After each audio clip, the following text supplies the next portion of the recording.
Aduh, akhirnya live lagi, guys. Oke.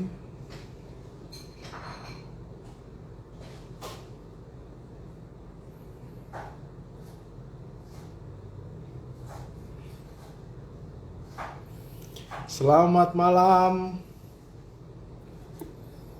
Rizal Yoga. Selamat malam. Ya, pergi lagi.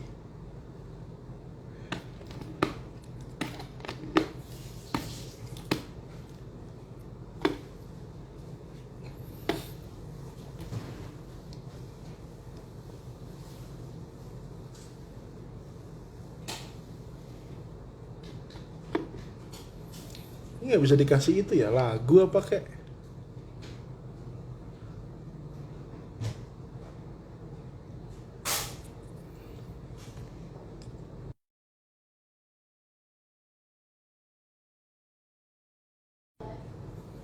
Hmm.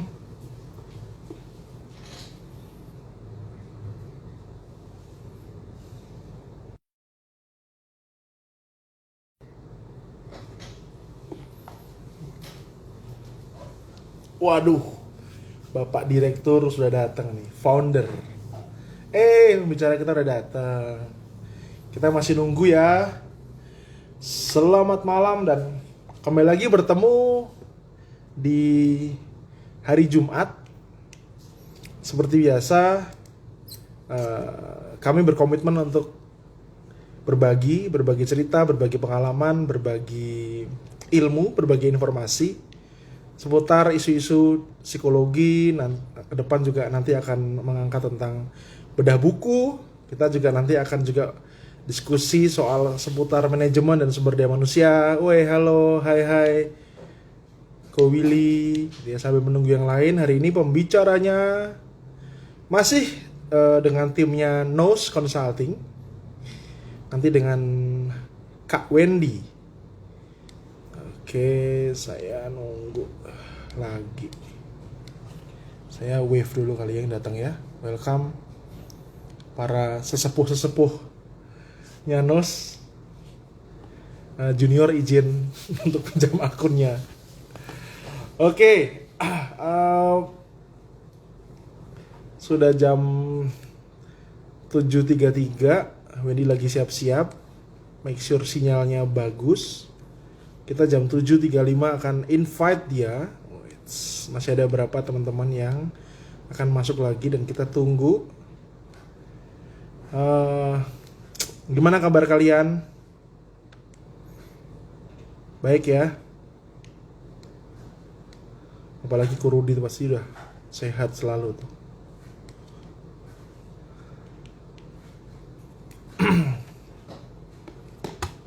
Bentar.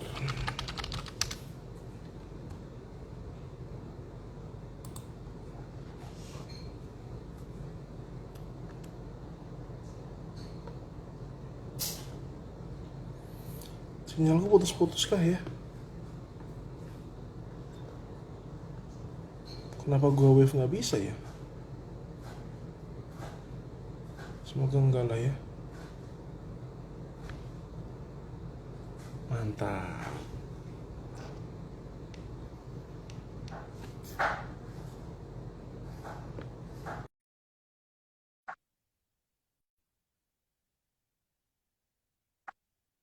Kita akan invite Wendy tepat jam 19.35. Mana nih? Udah klik tuh. Invited. Oke. Lagi perjalanan menuju. Nah, sudah siap-siap mau loading. Oke. Wen, kalau gua mute nih, kalau misalnya gua pencet mute, suara gua kedengeran nggak sih? Misalnya nih, ya, mute, di mute, bentar ya.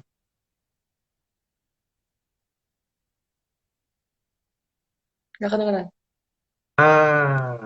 Ya, baru tahu. Saya udah nunggu ya, ini yang datang ya cuma Korodi sama Willy nih. Mungkin pada masih di jalan. Sinyalnya aman kan? Sejauh ini aman sih. Oke. By the way, gue udah bisa Kedengeran nggak? loh gue udah bisa nih download dari Instagram jadi MP4 udah gue download, gue jadiin MP3 bisa. Mhm. Jadi cuma suaranya doang. Artinya sebenarnya Oh, setiap kali kita IG itu bisa kita jadikan konten di podcast. Tinggal lu upload aja karena MP3 udahan jadi MP3. Nah, ini gue lagi belajar cara membuat wave cloud. Wave cloud tuh kayak hmm. setiap kali kita ngomong nih ada suara yang kayak grafik gitu tuh. Nah, itu gue lagi belajar caranya. Jadi ke depan nanti kita juga akan bisa masuk ke konten YouTube.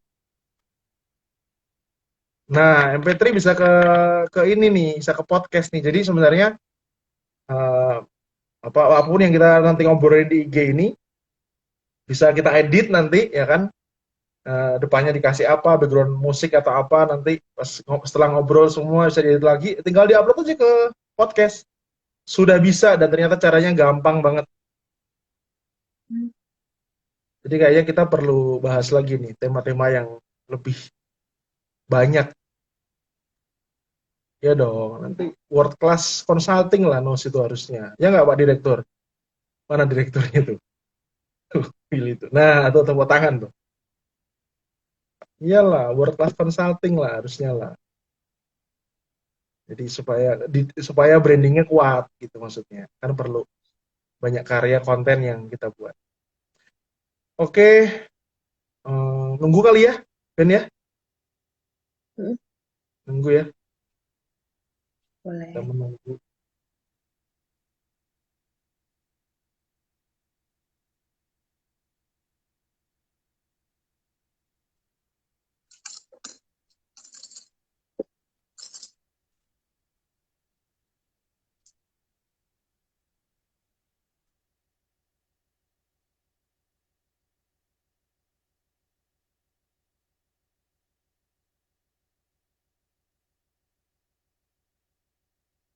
Kalau hari-hari ini, kalau misalnya kan operasionalnya Nus buka nggak sih kantornya, Ben?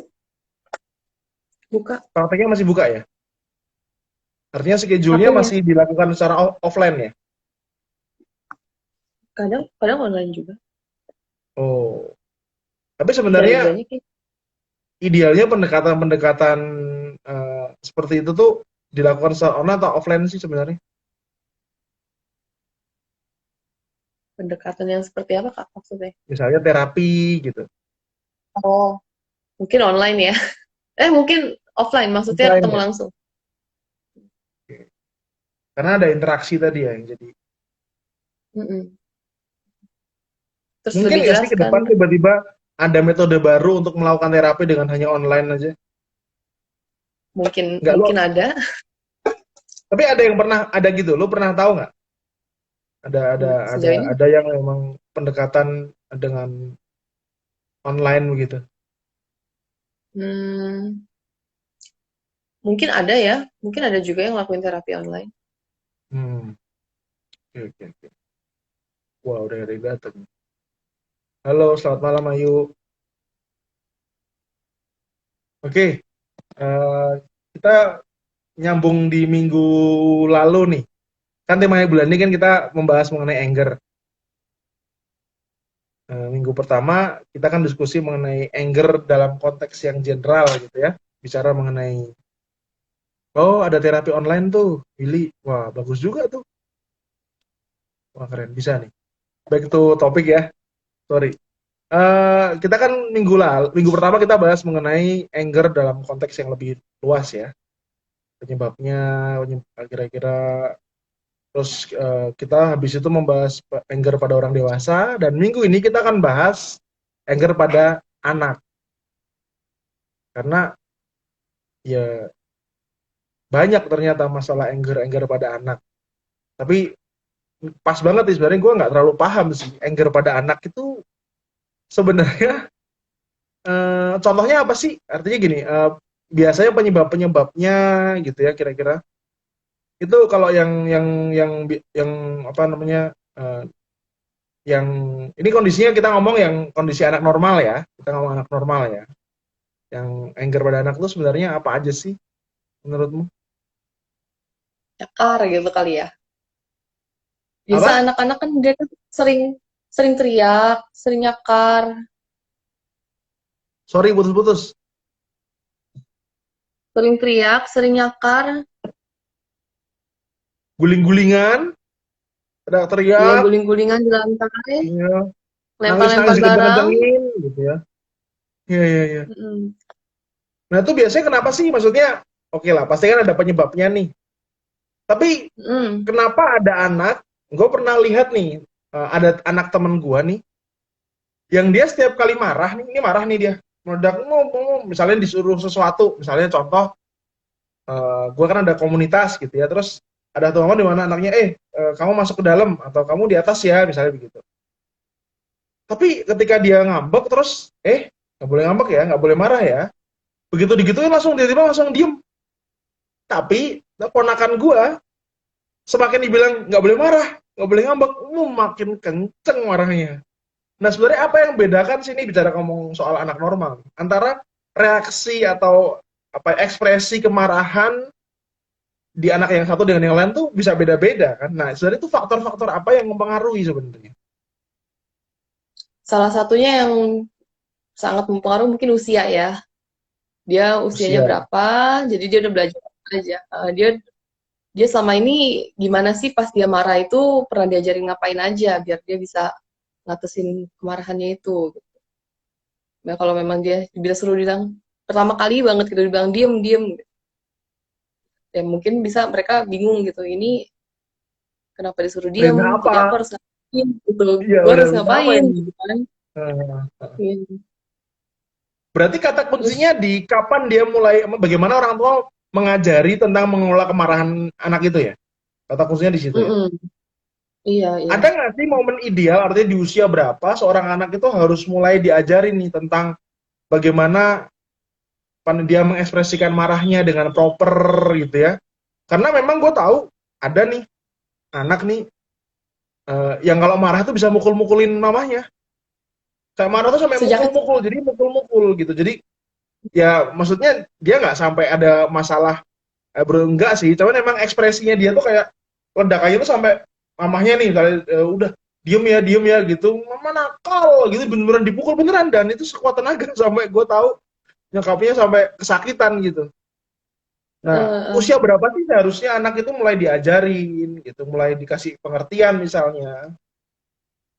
Mulai dari dia usia 3 tahun itu udah mulai mereka udah mulai nunjukin tuh kadang mereka udah mulai Oh, nyakar, oke. mereka udah mulai ngerti kita ngomong apa. Sejak pas saat anak tuh udah mulai ngerti sebenarnya orang lain ngomong apa, dia udah bisa ngerti hal itu udah bisa diajarkan tentang marahnya itu. Hmm. Kayak nyakar, biasa kan pada Hmm. bilang anak nyakar bilang nggak boleh cakar gitu kan, Hmm. Hmm. Hmm. kayak gitu gitu. Tapi Anak pertanyaannya lempar gini, barang, menarik buat gue nih. Nah, nggak boleh cakar atau nggak boleh pukul, tapi dia tetap mukul. Maksudnya biasanya yang miss atau apa ya, yang missnya tuh di mananya biasanya?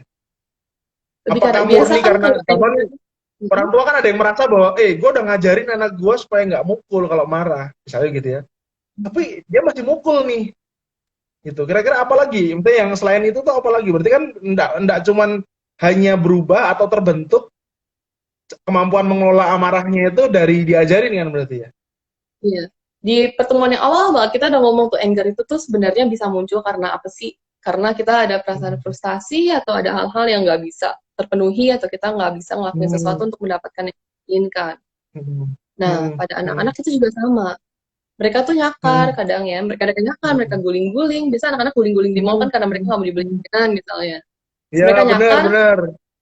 sebenarnya mereka nyakar, tapi sebenarnya kenapa mereka nyakar sih? Pernah nih ada satu anaknya dia nyakar saudaranya, nyakar saudaranya. Benar-benar dicakar Hmm. sampai luka. Biasanya orang langsung teriak, kenapa nggak boleh kayak gitu. Anaknya Kamu gitu, kaget. kamu nakal gitu ya, dipukul tangannya tuh. Gituin, pukul anaknya. Nah, anaknya kaget. Kaget. Nah, itu dia belajarnya kalau kayak gitu, oh berarti lain kali kalau dia ada orang yang marah, dia harus kayak gitu ya, gitu. Ada kemungkinan hal itu terjadi. Oh. Makanya kadang kalau Jadi anaknya tergantung dari sebenarnya lingkungan. kalau anak lagi, sorry, gimana? Terakhir? Mm-mm. Kalau dari lingkungannya memang ngajarinnya kayak biasanya kayak gimana ya anaknya Oh, ada oke, kemungkinan besar oke, bakal ikutin oke. juga. Berarti sebenarnya artinya gini, kalau anak sedang dalam fase apa ya, ekspresi marah nih istilahnya nih, karena nggak dituruti keinginannya tadi kan, ada frustasi karena ada suatu kondisi yang tidak menyenangkan buat dia lah, ada keinginan yang tidak terpenuhi. Lalu di situ orang tua memutuskan untuk membentak, memukul misalnya, atau jewer, dipegang langsung. Artinya ada perilaku kasar yang ditunjukkan oleh orang yang lebih dewasa. Sebenarnya itu malah justru tidak baik ya untuk membangun kemampuan anak dalam mengolah emosi ya. Iya, secara Oh, umum iya. menurutku gitu ya. Oke. Lah, kalau begitu situasinya harus gimana dong sebaiknya? Eh, biasa mereka tuh nyakar kan karena mereka ada perasaan frustasi atau hal-hal yang bikin mereka melakukan hal Hmm, itu. hmm, hmm, Pas hmm, biasa pas ditanya kenapa nyakar, anak nggak bakal tahu tentang hal itu. Kenapa mereka ngelakuin hal itu? Tapi pas ditanya yang hmm, dia hmm, usianya 3 tahun, pas ditanya hmm. kamu kesel, kamu sedih, kamu marah, itu dia bisa diem, bisa ngangguk kepalanya. Pas ditanya Oh, kenapa gitu, hmm. bikin kamu apa yang bikin kamu sedih, dia bisa jawab saudaranya nggak mau main sama dia. Ini orang tua nih ya. Saya juga tahu orang tua harus belajar nih kan. Artinya nggak banyak sih menurut gua ya orang tua yang menyadari pentingnya proses itu untuk membantu anak mendeskripsikan apa yang dia rasakan. Itu kan berarti maksudnya ya.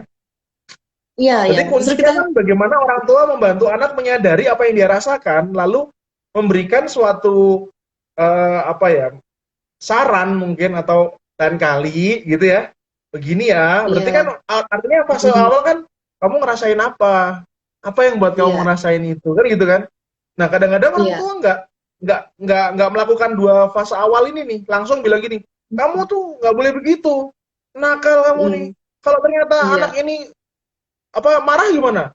Bahkan ya, saya pernah tuh dengar tuh ada saudara gitu yang bilang, nanti laporin polisi loh, nanti biar ditangkap loh, laporin polisi loh, gitu malahan. Jadi Nah, takut-takutin. biasanya apa yang terjadi? Apa yang terjadi kalau seandainya tuh kayak malah ditakut-takutin? Oh nanti dibawa sama kan misalnya kalau dia paling takut misalnya saya pernah ketemu nih ada anak tuh kayak takut takut kalau lihat badut atau takut lihat apa namanya tukang sampah yang biasa nyari-nyari sampah Mhm, gitu loh ya apa pemulung-pemulung gitu terus mhm. dengan sengaja ketika anak ini nakal nanti kamu dibawa sama ini loh dibawa sama badut loh dibawa sama itu loh itu efeknya apa pasti secara psikologis tuh bagaimana dia mencerna itu. Ya kayak misalnya orang dewasa aja, kalau orang dewasa takut sama kecoa gitu, di sana nanti ada kecoa loh. Gitu. Takut sama hantu, nanti di sana ada hantu loh. Di sana nanti kamu ditangkap sama hantu. Gitu. Pelan-pelan pada hilang semua gitu. Apa yang akan kita Hmm. rasakan? Muncul Sama ketakutan ya. kayak, iya muncul Tapi kan kalau kalau tapi berkepanjangan kan bisa kalau orang jadi. dewasa kan sorry, gue potong ya. Tapi kan kalau orang dewasa Ya, kan dia bisa mencerna informasi itu. Nah kalau anak gimana? mm-mm. Kalau orang dewasa kan dia tahu kalau oh ya itu mungkin nggak bakal terjadi. Kita tahu Bohong, tentang hal bohong itu. tuh, Menakut-nakutin, bohong mau dulu. kosong Gitu. lu, gitu ya. Kalau anak-anak mereka bisa jadi takut karena hal-hal yang dikatakan oleh orang dewasa, terutama orang tua, saudara, itu yang benar mereka dekat itu tuh mereka percaya terhadap hal itu. Kemungkinan besar Oh, mereka jadi akan percaya kemampuannya terhadap untuk hal itu. memfilter informasi benar atau salah itu bagi anak yang dalam masa pertumbuhan, gitu ya, yang emang Masih biasanya sedang. rentannya begini. Anak-anak itu mulai menyadari bahwa informasi ini benar atau salah itu kalau dalam tahap perkembangan itu di dalam usia berapa sih Hmm. atau itu dalam usia berapa biasanya? Sekitar, sekitar 8 tahun ke atas seharusnya mereka udah bisa mulai Oh. membedakannya. Gitu. Jadi enggak itu Padahal bohong gitu. padahal dia mengalami frustasi sudah sejak usia 3 tahun semenjak dia ngerti bahasa orang tua kan ya.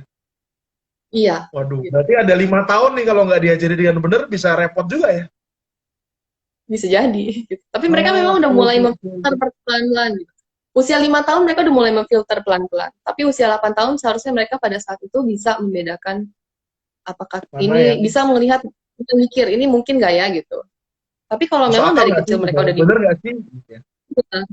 tapi kalau memang dari kecil mereka udah dibilangin, ini tuh nanti ada kecoa, nanti ada ini. Mereka bisa jadi pemikirannya langsung, nggak boleh kayak gitu, nanti ada kecoa yang muncul gitu. Mereka bisa mikir kayak gitu sendiri. Gitu. Jadi Oke. perkataan yang dikatain ke orang tua ke mereka, jadi pikiran mereka sendiri. Jadi kenyataan dalam pikiran mereka gitu ya. Iya. Berarti ibarat kata sebelum anak usia 8 tahun itu berbahaya ketika orang tua menanamkan sebuah informasi yang bohong untuk demi nakut-nakutin anak, itu berbahaya sebenarnya ya. Iya, berbahaya. Soalnya nih gue pernah ada kasus nih, gini. Umurnya udah 24 sih, ada seorang laki-laki lah. Dia itu nggak berani makan nasi. Hmm.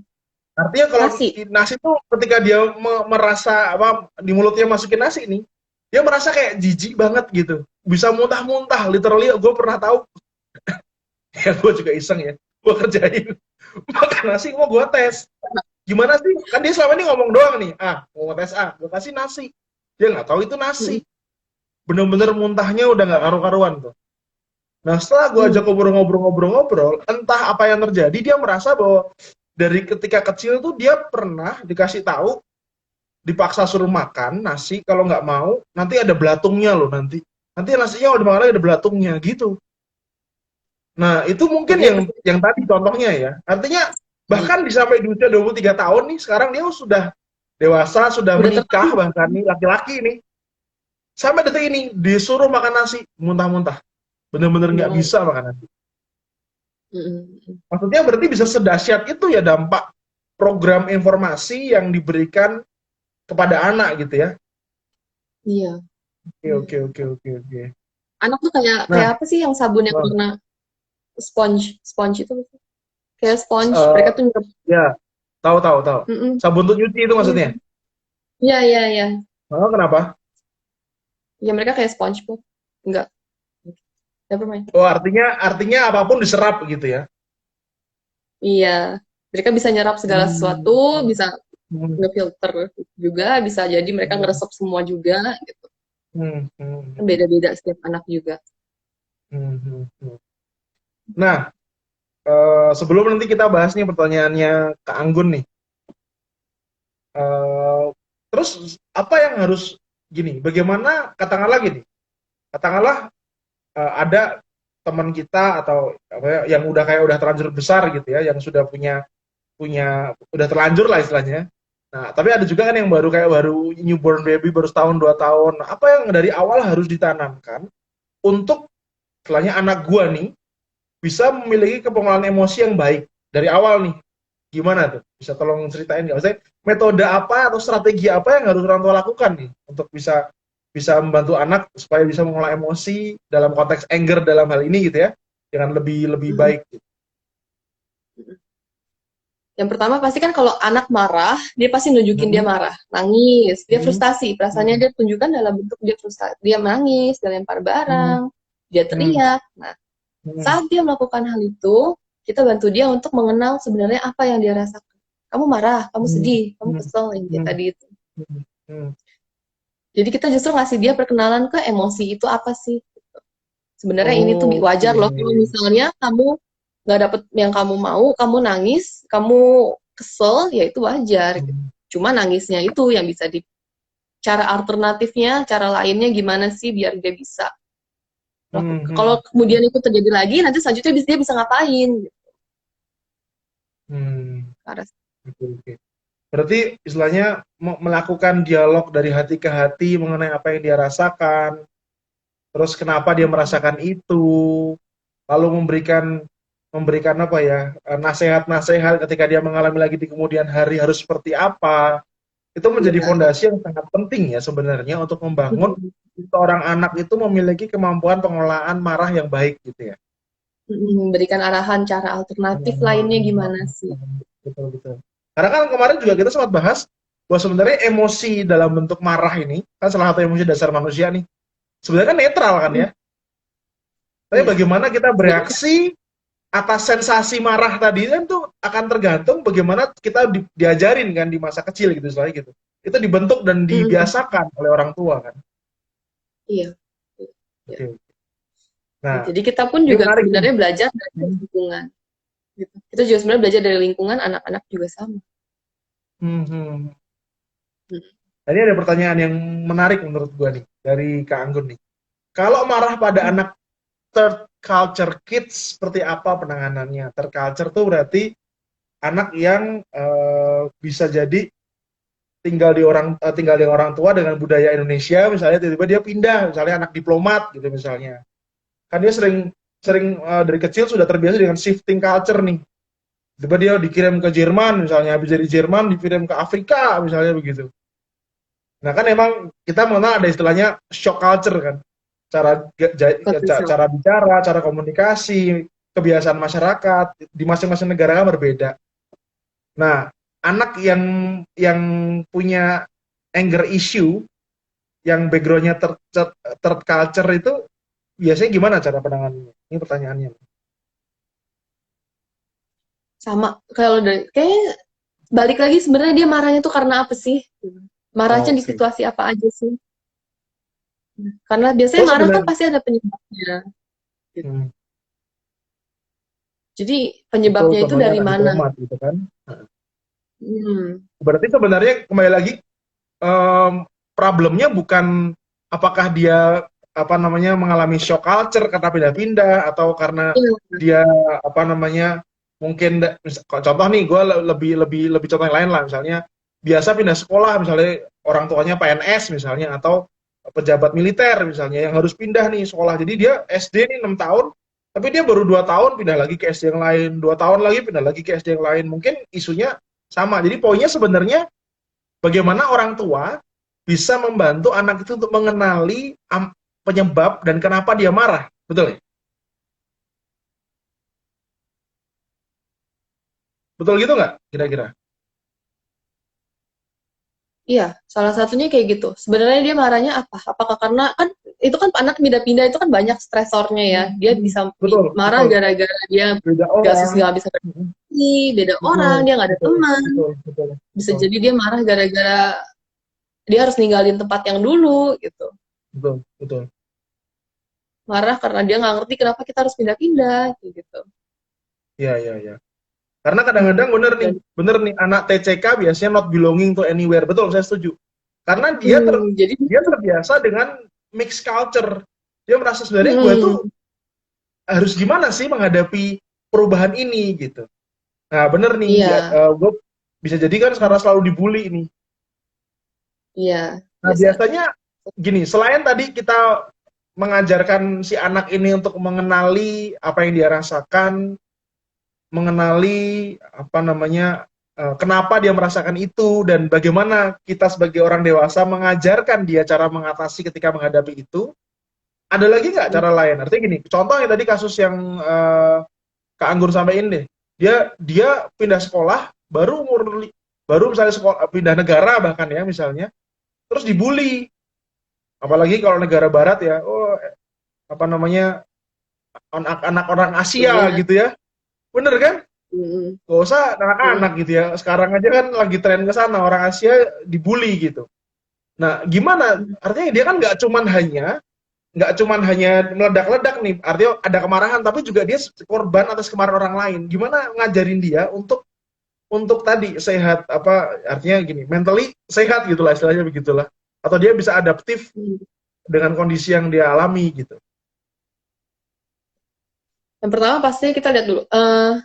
Gini, kalau memang anak ini marahnya itu susah banget dikendalikan, sampai kita pun bingung kita harus gimana, anaknya pun selalu meledak-ledak, jadi setiap kali ada sesuatu udah tersinggung, ada sesuatu yang kayak misalnya disenggol dikit aja dia langsung apaan Hmm, sih gitu. hmm, hmm, Terus hmm, kalau misalnya sangat sensitif gitu, segala sesuatu yang jatuh dia langsung kayak gitu yang kayak bener-bener hmm. emosinya itu sangat Meledak-ledak.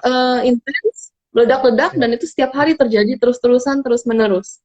Sebaiknya memang dibawa ke tenaga profesional aja. Oke, setuju saya. Iya, Setuju.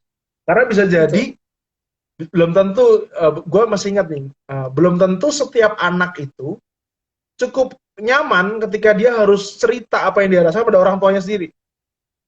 Iya. Bisa jadi, bisa jadi ada hal-hal tertentu yang membuat dia kesulitan juga untuk menerjemahkan apa yang dia rasakan, kemarahan yang dia Iya. alami pada orang tuanya, begitu ya. Apalagi kalau Jadi kalau sudah sebagai ini. Apalagi kalau orang tuanya sibuk, atau kalau tadi contoh anak diplomat gitu, orang tuanya sibuk banget, meeting sana, meeting sini, dan dia ada tuntutan sosial nih sebagai anak diplomat nih, Ada saya image-image gitu. tertentu yang harus mereka taruh gitu. Gitu. That's why, Jadi setelah itu memang kalau dari pihak keluarga, berikan dia sarana untuk mengekspresikan dia punya kemarahannya itu. Apakah oke, dari usianya berapa, tergantung usianya berapa. Kalau memang remaja, biasanya hobinya kan udah terbentuk tuh gitu. lebih Berikan tahu dia lah ya apa yang alat-alat, dia suka, apa yang dia nggak iya, suka ya. berikan dia alat-alat yang bisa membuat dia merasakan lebih kayak dia suka gambar misalnya, dia suka musik, ya berikan alat-alat yang bisa membuat dia mengekspresikan amarahnya itu sebagai outlet. Hmm, outlet. Oh, So, jadi biarkan dia penting juga. mengekspresikan, ya biarkan dia mengekspresikan marahnya itu, Hmm, perasaannya itu, emosinya itu. hmm, hmm. Dengan Berarti penting juga selain kita ngajarin, sering berdialog tentang apa yang dirasakan, kita juga menyediakan outlet-outlet untuk dia bisa menyalurkan energi kemarahan tadi ya. iya. Hmm. Nah, pertanyaan berikutnya nih, apakah masih keburu untuk ngajarin mengenalkan emosi, mengenal emosi pada anak di usia 7 tahun yang pemarah banget? Hmm. Ini curhatan kayak. Gak ada kata terlambat. Setuju. kalau Setuju. di kalau di anak-anak selalu gak ada kata terlambat. Iya, iya. Lebih Yang baik dimulai terlambat sejak mungkin mereka. kalau sudah terbentuk jadi dewasa malah udah tua gitu ya, angernya nggak selesai di anak-anak tuh lebih kompleks ya. Udah jadi Iya. karakter Kalau tertentu anak-anak, gitu yang jadi identitas dia gitu ya. mm-mm. Kalau anak-anak kan karakternya masih bisa dibentuk gitu. Maksudnya masih bisa Hmm. diajarkan gitu. Belum terbentuk tok gitu. Kalau orang dewasa kan Hmm. cenderung kita karakternya ya mereka sifatnya tuh ya kayak gitu pemarah biasanya kan Hmm. orang bilang gitu. Hmm. Ya, ya betul. Kalau anak-anak kan Nah, kalau dia sering marah aja gitu. kalau kasusnya kayak tadi yang Koru diomongin, udah terlanjur nih 7 tahun dan jadi anak yang memarah nih. Sebagai orang tua, Mm-mm. saya harus ngapain ya? Hal pertama apa yang harus saya lakukan? Hal kedua dan selanjutnya apa yang harus saya mulai bangun untuk bisa membantu anak saya untuk mengenal emosinya? Pertama ngajarin dia relaksasi. Ajarin dia kalau kamu marah tuh tarik nafas. Terus ajarin tarik nafas bareng dia. Tarik nafas dulu, hitung sampai 10 gitu. Tentu ciptakan sistem yang bisa diimplementasikan kalau misalnya saat dia marah dia bisa ngapain gitu. Kalau marah gitu, kalau misalnya frustasi, kalau dia kesel, dia bisa ngapain aja. Dia bisa tarik Hmm. nafas. Misalnya pertama tarik nafas, terus hitung sampai 10, terus ngapain lagi gitu. Tentuin bisa juga kasih kasih kertas gitu yang isinya 1 sampai 5 ada warnanya. Yang satu itu dia udah tenang, yang 5 itu dia marah banget, kasih dia pilih kamu di mana saat ini gitu. Kasih dia Oke. nge-label juga, tapi dengan cara yang lebih simple. Kalau gini boleh nggak misalnya nih, kalau kamu marah, jangan marah, harus kamu tahan. Itu boleh nggak? Balik lagi sebaiknya kita Enggak ya? ajarkan maksudnya jangan marah itu gimana gitu. Oke. Karena Kata-katanya. orang tua kadang pengennya praktis kan? Praktis maksudnya, Mm-mm. kalau kamu lagi pengen marah, jangan marah, harus kamu tahan. Ya, Gitu. kayak kalau orang dewasa, kalau kita aja gitu kita kalau ya kita marah gitu terus bilang kamu jangan Hmm. marah, kamu kenapa marah? Nggak boleh kamu marah gitu. Ya, kita Kita pasti juga juga mau ya. tambah kesel Malah kalau udah marah iya. banget, yang bilang jangan marah, malah yang ditonjok itu kalau orang Gue dewasa. teriakin lagi. Iya, iya, iya, iya, iya, iya. Oke, jadi artinya mau umur berapapun, seandainya udah terlanjur menjadi anak-anak yang eksplosif, kemarahannya gitu ya, dan itu terjadi terus menerus, jadi bahkan jadi kita punya label sebagai orang tua tuh, anak gua kok pemarah ya gitu, tetap harus berikan Ajarkan cara-cara. solusi, ya, berarti kan berikan solusi kepada anak setelah kita membantu dia mengenali apa yang dia rasakan gitu, tetap harus ada solusinya kan, outletnya apa, Hmm. tadi bisa bantu tarik nafas, hitung 1 sampai dengan 5, Hmm. atau dengan Iya. gambar. Kamu sekarang di mana Iya. level marahnya? Oh, level 5, Pak. Terus coba tarik nafas lagi, gitu misalnya, tenangkan diri. Terus Nah, itu tanya lagi dibiasakan biasa. berarti ya. Iya. Cari-cari juga kira-kira Hmm. aktivitas atau kegiatan apa aja sih yang bisa menurunin tingkatan levelnya gitu Intensitas. gitu. Oke. Bersama cari dulu. Nah, kalau kasusnya gini nih, anak itu dari kecil karena orang tuanya sibuk, apapun yang Mhm. dia minta itu dikasih. Dikasih Oke. nih, apapun yang karena gini, mamanya sibuk, papanya sibuk kerja misalnya ya, mamanya sibuk juga. Mhm. Sehingga Sehingga membuat akhirnya sekarang nih, di fase sekarang, ketika anak itu dilarang, bisa cranky banget pokoknya. Mm-mm. Nah, orang tuanya tuh bingung karena sekarang orang tuanya akhirnya membiarkan. Marah dibiarin aja. Ini kejadian nyata nih, ada nih, gua ada saudara nih, dibiarin aja akhirnya, udah dibiarin. Nah, Tadi yang awalnya benar diapain gimana pas sih dia harusnya? marah? Tadi awalnya diapain pas dia marah? Kalau pas dia marah, apapun yang dia minta dikasih, diturutin. Apalagi Dikasih, dia oke. tinggal dengan neneknya. Neneknya tuh Iya, sayang iya. banget gitu ya. Kasih apa begitu, malah kadang-kadang kalau orang tuanya nggak mau kasih, neneknya yang marah sama orang tuanya. Aduh, ini Jadi dia, fenomena kan. jadi anaknya Nah, kebiasaan untuk dikasih barang kalau dia iya. jadi marah, gitu. Dan Jadi kalau dia sekarang nggak karena tidak lagi tinggal dengan neneknya, dia tinggal mereka udah tinggal terpisah, orang tuanya mulai mendisiplinkan. mm-mm. Tapi Usia berapa, memang Kak?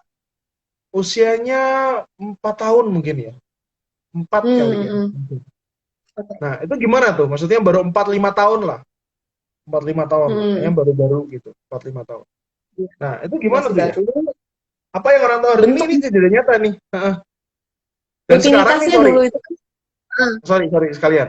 Dan sekarang ini orang tuanya lagi ngajarin gini, kalau lu marah, gue diemin. Nah, pertanyaannya mm, satu, apakah itu betul? Satu. Kedua, kalau misalnya itu salah, atau ada nggak cara yang lebih baik untuk saya mulai merubah cara berpikir atau respon anak gua ketika dia marah karena nggak diturutin. Karena gini, lagi gimana tuh? teleponnya video call nih sama saudara misalnya, tiba-tiba dia marah terus dimatiin cerit gitu, dimatiin. Yang matiin dianya yang matiin. Anaknya nggak Anaknya ngerti, kan? ngerti kan?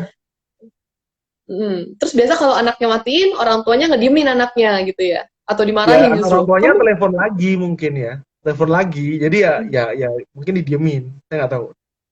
Nggak benar detail, tapi itu ada tuh kasus kayak gitu. Itu yang jadi apakah benar didiamkan? Yang kedua, ada nggak cara yang lebih baik?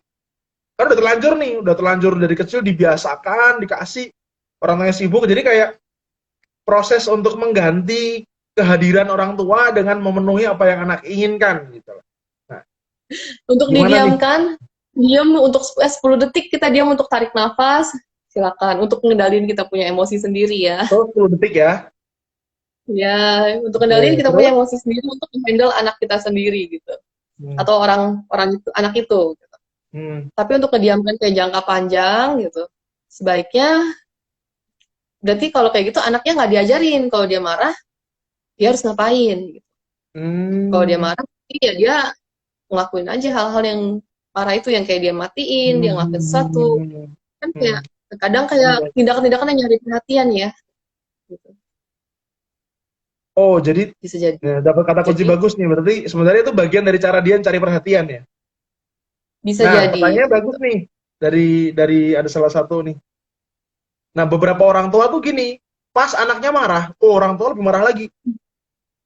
Iya. Bisa lebih marah lagi itu. Nah, itu tuh Hmm. efeknya apa sih jangka panjang buat anak itu sebenarnya kalau dalam tahap tumbuh kembang anak gitu. Ketika setiap kali dia marah, dimarahin lebih meledak. Istilahnya anaknya marahnya di sini, orang tuanya bisa meledak lebih tinggi lagi. Tujuannya mungkin Hmm. untuk menahan. Nah, sebenarnya Iya. dampak jangka panjang itu apa sih? Banyak. Ini tergantung setiap kasus masing-masing, tapi secara Oke. umum bisa jadi kalau misalnya anak dia marah, terus dimarahin lagi, berarti dia belajar, oh berarti dia nggak boleh ngelakuin hal ini, akhirnya dia pun menekan perasaan itu, jadi ditekan sama dia yang bentuknya itu yang dia nangis sendiri, dia nyalain diri sendiri mungkin, gitu. Oke, Dia ngerasa oke. bingung, gitu. Lebih ke arah Hmm, sana. hmm, Bisa hmm. juga dia jadi ikut-ikutan eksplosif. Nanti orang marah ditambah marah lagi. Mamanya Hmm. marah, dia udah marah, mamanya marah, dia marah Marah lagi lagi. gitu. Jadi tingkatannya lebih tinggi-tinggi gitu, jadi Jadi bersaing. justru dia mencontoh berarti ya, dia mengcopy apa yang orang Iya, tuanya lakukan juga lama-lama. iya. Mungkin nggak sih Antara terus mencontoh. misalnya dalam beberapa level kemarahan tertentu karena dia terbiasa untuk mendengarkan ketika terbiasa melihat bahwa ketika dia marah orang tuanya lebih marah, dia belajar bahwa kalau gitu gue harus lebih marah lagi nih, kayak lebih marah siapa dulu nih lagi gitu. Terus lantas membuat dia jadi berani untuk melakukan apa namanya tindakan Balas pemukulan. dendam.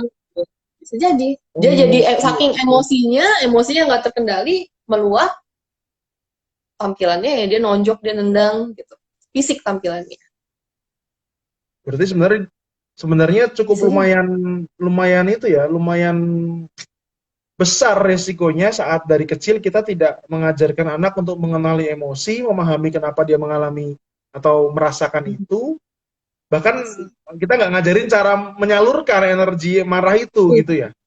Terus cara untuk Oke, oke, oke. mengekspresiinnya gitu, cara yang benar untuk mendapatkan yang kita inginkan kayak gitu.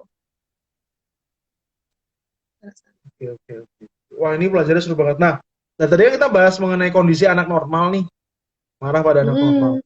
Nah, terus kondisi, gue mau bandingin nih antara situasi anak yang normal, kemarahannya, dengan yang anak berkebutuhan khusus. Karena aku pernah lihat juga ada kasus, dalam konteks anak itu yang punya kebutuhan khusus, itu dia lebih ekstrim sih.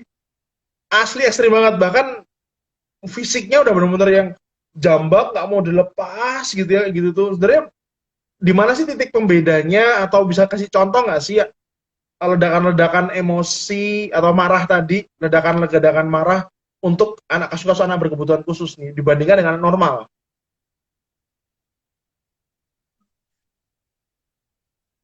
Bentuk dari mereka marah itu mungkin kadang sama ya, kadang nangis, Hmm. kadang lempar Hmm. barang, guling-guling di kasur, guling-guling di lantai, Hmm. teriak-teriak gitu. Hmm. Tapi Hmm. biasa yang bedainnya itu tuh kalau misalnya anak normal dihentak berhenti gitu. Mereka kadang ada yang bisa berhenti, ada yang justru tambah marah kayak gitu ya. Hmm. Kalau anak yang berkebutuhan khusus, biasa tuh mereka marah itu bukan karena mereka tuh kadang nggak mau ngendaliin kemarahannya mereka itu, emosinya itu, tapi memang Hmm. secara biologis ada faktor-faktor yang kemampuan mereka untuk kendaliin perasaannya itu tuh lebih kurang berkembang dibanding anak biasanya. Oke, oke, Faktor oke. biologisnya. Jadi memang kemampuan kemampuan otaknya itu untuk meregulasi emosinya itu lebih kurang gitu. Rendah, Jadi perlu diajar lebih dengan kurang. lebih intensif. Iya, Intensif lebih dalam hal apa intensif. ini? Lebih mendalam, lebih detail, lebih Oh, oke, lebih detail. memperhatikannya lebih detail gitu ya. Iya, kalau Pengawasannya lebih lebih lebih lebih iya. dalam konteks pengawasannya jadi lebih harus lebih apa ya, fokus orang tua ke anak itu gitu ya. Hmm. Yang pasti Hmm. kita harus menjauhkan dia dari benda-benda yang berbahaya. Nah, ngomong soal benda berbahaya nih. Kalau saya sebagai orang dewasa, terus saya tahu di lingkungan tempat saya tinggal ada anak berkebutuhan khusus yang cukup agresif Hmm. mengekspresikan, karena kan dia ada punya masalah di dalam apa namanya, otaknya gitu kan, atau dalam apa fisiologi fisiknya gitu. Apa yang harus saya Hmm. lakukan ketika tiba-tiba tadi nggak sengaja anaknya lagi main di dapur, ada pisau di situ, dan tiba-tiba langsung dia boom meledak gitu. Oke. Okay. Itu gimana tuh? Umur berapa? Kalau Let's masih say kecil, kita ya, masih kuat ya, masih bisa dirangkul dari belakang atau depan atau belakang biar kita berhentiin gerakan untuk oh, oke, oke, oke, oke. gituin pisaunya segala macamnya biar itu bisa disingkirin dulu gitu ya. Hmm. Untuk nenangin itu mungkin Kalau bisa udah dilakukan udah juga. remaja gimana dong? Kalau remaja, apakah mereka kemudian akan ngambil pisau nusuk gitu? Eh, Kemungkinannya. Potensi ya, maksudnya apakah gini, kalau dalam, kalau bulan lalu kita bahas soal kecemasan, dan salah satu yang kita sempat bahaskan tentang, minggu lalu kita juga bahas tentang apa namanya, borderline itu, orang dewasa itu kan ada kondisi di mana itu bisa membahayakan orang kan. Nah, konteksnya kan sama nih, anak ini membahayakan nih dengan kebutuhan khususnya dia. Apakah sama-sama saya harus lari nih? Karena kemarin kan dari Willy ngomong keselamatan diri nomor satu nih, istilahnya gitu kan. Nah, apakah kasusnya harus Ya, sama seperti itu? Let's say dia remaja atau SD gitulah, yang mungkin pegang pisau terus tiba langsung dia ngambek gitu. kalau yakin dia gak bakal nyakitin diri dia sendiri, lari silakan. Kalau Tapi yakin kalau dia nggak bakal nyakitin dia, diri dia sendiri. oh, oke, oke, oke. Tetap harus nyelamatin anak itu juga ya, Iya, sebaiknya kalau misalnya anak berkebutuhan khusus, ada benda berbahaya di sekelilingnya, disingkirkan. awasi gitu. Awasi, Hmm, awasi, oke, oke. Oh awasi iya, dulu. awasi, benar-benar enggak. Kalau disingkirkan Awasi emang untuk, dasarnya iya, iya. pisau untuk masak kan repot juga kalau disingkirkan nggak pakai pisau. Hmm, sebagai sebagai ini apa? sebagai precaution bahwa agar hal yang tidak diinginkan nggak terjadi justru gitu. Benar, benar. Sebelum itu terjadi ya kita awasi dulu, kita singkirkan dulu, kita jaga supaya segala sesuatu di sekeliling kita aman. Oke, oke, oke. Mm-mm.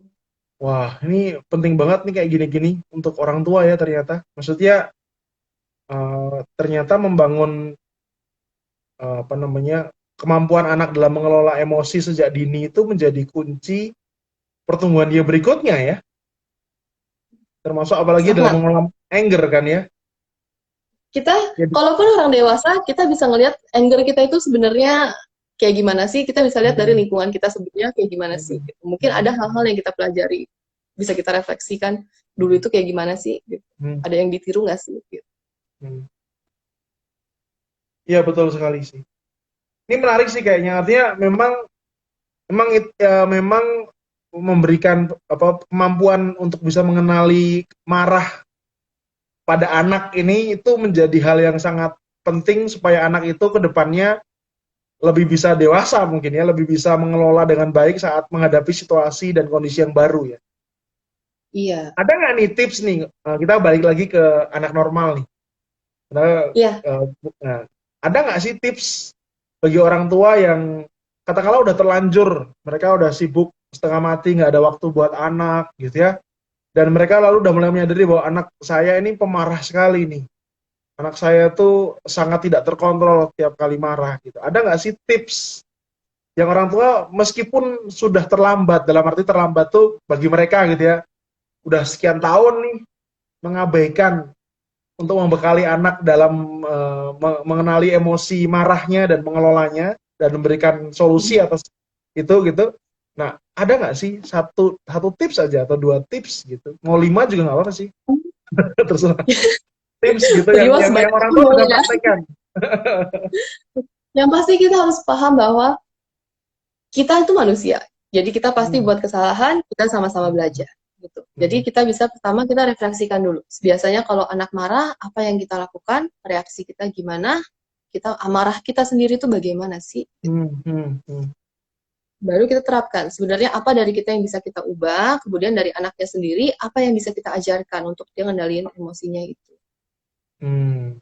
Oke, oke, oke. Ya. Keren sih. Tapi, Tapi, oh iya, oke deh, orang marah, Wendy. kurang kendali sekali-sekali ya normal lah, nggak apa-apa lah. Ya, ya, ya, ya. Kan nggak mungkin Kembali seterusnya kayak selalu under control kan? Ya pasti selalu justru ingat itu karena nggak mungkin. ya saya dapat hal yang menarik nih, pemahaman bahwa justru dengan kita memahami seberapa daya ledak amarah anak-anak kita, gitu ya, dari yang tidak terkontrol, tidak satu kejadian, dua kejadian seterusnya, kita jadi tahu polanya dan kita jadi tahu Iya, gimana cara membantu dia mengenali itu, gitu kan ya? iya. Iya, iya, iya. Ini Kita bantu mengenali diskusinya emosi. keren sih. Terus, Oke deh, Wen, kayaknya udah banyak nih, menarik banget. Dan apalagi kita bulan ini kan akan bahas spesifik mengenai anger dalam webinar. Jadi mungkin hal-hal yang lebih detail, contoh-contoh kasus, atau mungkin ada yang mau share dari teman-teman yang nantinya akan join di webinar kita akan lebih apa ya, menjawab. Karena kan bener, saya suka kata-katamu yaitu tergantung kasusnya, gitu ya. iya. Tergantung Tapi situasi yang yang pasti dihadapi. nggak ada hilang itu harus Ya, diingat benar. juga. Bagi orang tua nggak usah khawatir, mau 10 tahun, 20 tahun, Mau 30 15 tahun, tahun, iya. ya nggak ada kata terlambat, gitu ya. Oke, Wen, thank you banget. See you next week dalam webinar kita. Thank you banget buat masukannya, buat informasinya, buat inspirasinya. Dan teman-teman, thank you banget buat yang udah hadir. Semoga ini membantu memberikan inspirasi dan memberikan, ya syukur-syukur ada yang relate dan ternyata dapat sesuatu gitu ya. Itu very good, I think. Oke, thank you. Benar. Selamat malam, Wen. Oke. Iya, dan Ya.